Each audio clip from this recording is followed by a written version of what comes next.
नमस्कार दोस्तों, मैं हूं पंडित द्रोणाचार्य शास्त्री और आप देख रहे मेरा अपना YouTube चैनल धर्म संदेश। दोस्तों, तांबूल के विषय में आप जानते ही होंगे, कभी खाए भी होंगे। तांबूल को हमारे हिंदुस्तान में बीड़ा के करके भी एक गांठ जैसा बना के रखते हैं, उसे बीड़ा के करके भी जानते हैं। दोस्तों, बीड़ा जो ये शब्द है, ये साहस और जिम्मेदारी का प्रतीक है। पान खाना आयुर्वेदिक दृष्टि से बहुत अच्छा है। हमारे आयुर्वेदिक ग्रंथों में तांबूल की बहुत अधिक चर्चा है, इसीलिए खाने की रिवाज है। तो तांबूल में तंबाकू पता नहीं कहाँ से घुस गया, तो ये तंबाकू डालना ये हानिकारक है, इसीलिए इसका ये व्यवहार न करें। अब एक और बात दोस्तों, बिना सुपारी पान और बिना पान के सुपारी हमेशा हानि करता है, इसीलिए सुपारी और पान इन दोनों को हमेशा साथ में रख करके खाना है। क्योंकि अगर आप अकेले सुपारी खाते हो तो कहीं ये आपके शरीर में हानि कर सकता है। कैसे दोस्तों, सुपारी अगर कच्चा हो या सूखा हुआ हो, वो उसका काम क्या है कि शरीर के अंदर धातु से, जो हमारे जो सप्त धातु होते हैं और रस रक्त आदि होते हुए बाद में जब वीर्य बनता है, वीर्य के बाद ओज का निर्माण होता है। तो वीर्य से ओज निकलने से पहले वीर्य से ओज को विभक्त कर देता है। एक तो ये गलत हो गया। दूसरा है, इंसान के शरीर में जो संधि है, जहाँ गांठे होते, जॉइंट भाग, वहाँ उस जगह में सुपारी उसको शिथिल कर देता है और धीरे धीरे शरीर को सुखा देता है। ये सुपारी का गलत पक्ष है। अब जरा पान के अंदर भी कुछ बुराइयां हैं तो उसे भी समझ लेते हैं।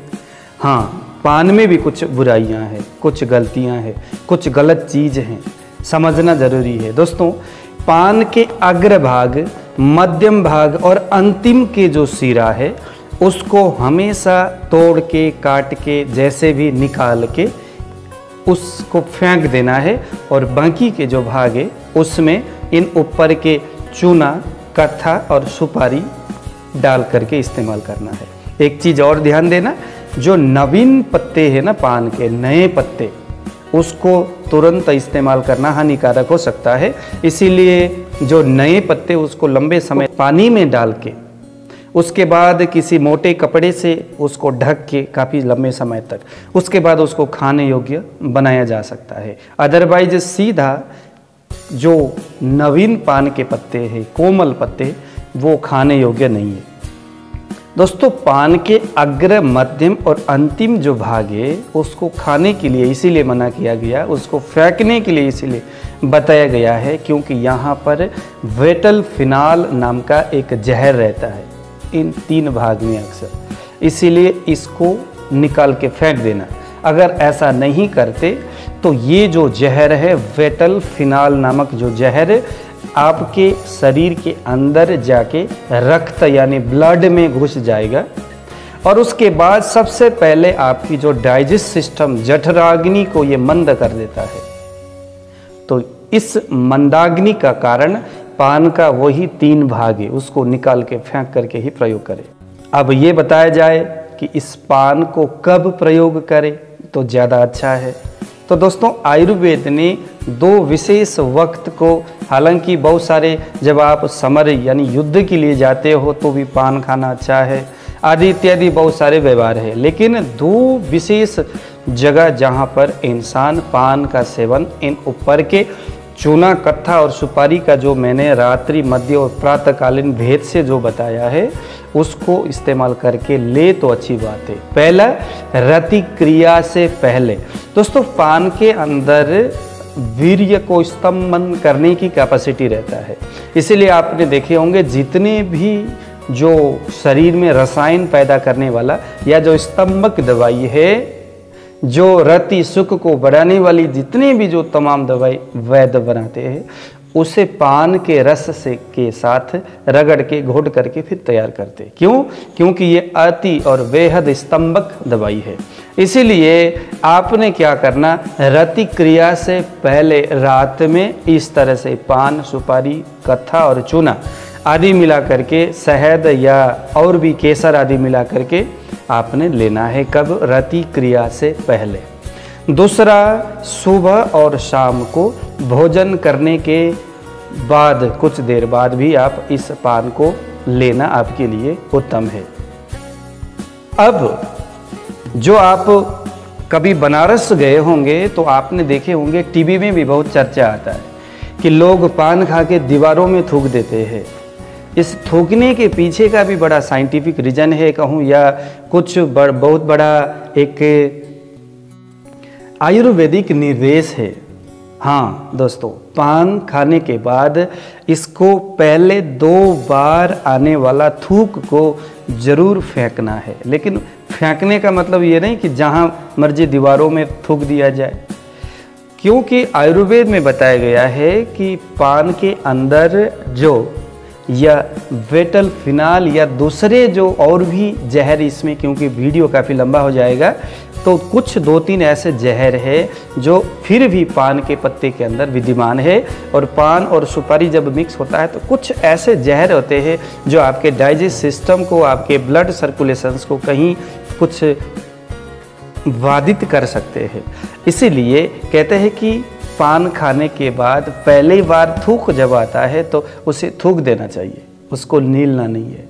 जब दूसरी बार भी थूक आता है तो उसको भी थूकना है, उसे भी नीलना नहीं है। क्योंकि पहले बार जो थूक निकलता है दोस्तों, उसमें जहर होता है, ये तमाम 2-3 तरह के जहर जो ऊपर मैंने बताया।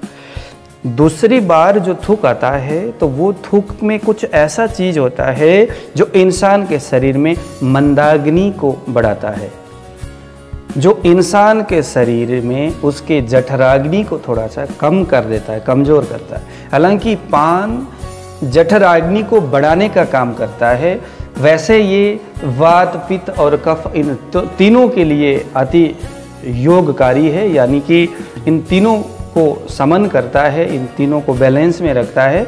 लेकिन कफ और पित्त के लिए बहुत बेहतर ये दवाई के रूप में इसे प्रयोग किया जाता है।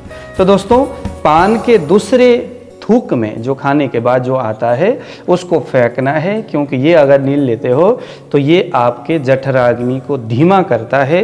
खाए हुए अन्न जो है वो सही विधि से पचता नहीं है, अपच का शिकायत आपको हो सकता है, मलबंधन आदि ये समस्या आपको नज़र आता है। इसीलिए पान खाने के बाद अंदर से जो थूक निकलता है उसे 2 बार थूकना है। इस बीड़ा में यानी इस पान में 2 विशेष बेनिफिट इंसान को मिलता है इससे। एक तो है उत्तेजक है ये, इसीलिए रति पूर्व यानी सेक्स करने से पहले इसका इस्तेमाल करना उत्तम है, क्योंकि ये उत्तेजक दवाई है। दूसरा है, अगर आप भोजन करने के बाद प्रयोग करते हैं तो इसे उदरवात हर माना जाता है पान को। और तीसरी, ये कीटाणु नाशक है, तो किसी भी प्रकार के जैसे मुंह में दुर्गंध आना, पेट के अंदर कीड़े हो गए या पेट में कुछ ऐसी चीज़ें हो गई तो वहाँ के कीटाणु को ये नष्ट कर देता है। दोस्तों, पान के जो पत्ते हैं यूनानी आयुर्वेद चिकित्सा के दृष्टि से दूसरे दर्जे का गर्म दवाई, रुक्ष प्रकृति का है, इसीलिए यह दिल, दिमाग को और इंसान के जिगर को ताकत देता है। दोस्तों, आज वीडियो थोड़ा लंबा हो गया। पान के जो विषय में और भी बहुत सारी बातें हैं, जानकारी है, जितना मर्जी बोलो कोई कम नहीं होता। पान बहुत अच्छा और योगवाही है और योग्य है, इंसान को ओज, तेज, बल आदि देता है। जो व्यक्ति प्रतिदिवस इस विधि से पान का सेवन करता है, कुछ ही समय के बाद उसके चेहरे में एक प्रकार का आभा बिल्कुल नजर आता है। दोस्तों, आज मुझे दीजिए विदा। जय श्री राम।